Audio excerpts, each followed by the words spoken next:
د بې پولې خبريالانو نړیوال سازمان RSF پاکستان کې د خبريالانو د حقوقو د پاره کوونکي فریډم نېټورک د خبريالانو تنظیمونو او پریس کلبونو په سیاسي ګوندونو غږ کړي چې په راتلونکو انتخاباتو کې د اظهاري ازادۍ او خبريالانو تحفظ یقیني کړي. RSF او فریډم نېټورک ویلي چې پاکستان کې په 13 کلونو کې د خبريالانو د وجنو په 4% قضیو کې تورنو کسانو ته سزاګانې نه دي ورکړل شوې. RSF فریډم نېټورک پاکستان کې پریس کلبونه او د خبريالانو تنظیمونو په سیاسي ګوندونو غږ کړي چې د راتلونکو انتخاباتو لپاره د خپل منشور کې د اظهاري ازادي او خبريالانو د ساتنې عزم څرګند کړي. فریډم نېټورک ورکړی شوی بیان کې ویلي چې پاکستان کې د انتخاباتو نه وړاندې خبريالان ته ورپې خطرې سیوا کیږي او د وړاندې په پرتله حالات نور زیات خراب شوي دي.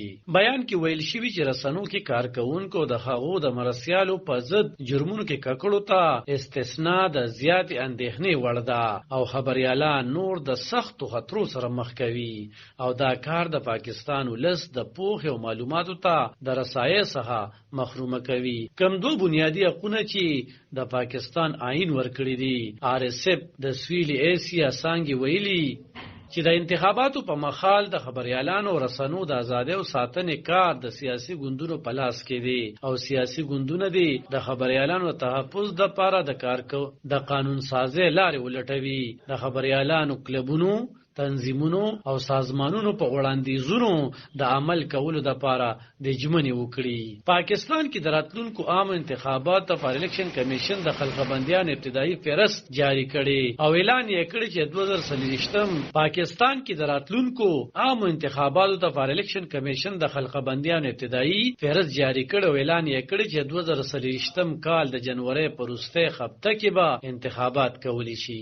د خبريالانو د حقوقو او د رسنو د زیاتېدو د لپاره کارکونکي ځایي او نړیوال تنظیمونه وایي چې پاکستان کې خبريالان د خطرو سره مخ دي او رسنۍ د فشار لاندې ساتل کیږي. حکومتونه وخت په وخت د خبريالانو د ساتنې او آزادو رسنو دعوه کوي. د پاکستان د اطلاعات او نگران وزیر مرتضی سولنګي هم پرستو کې ویلي چې انتخاباتو کې به ټول سیاسي ګوندونو ته پر رسنو کې یو شان مقرر کولی شي. رسنو ته به د بیان ازادي وي، خبريالان به معلوماتو ترلاسه کولو ته پوره رسایي لري.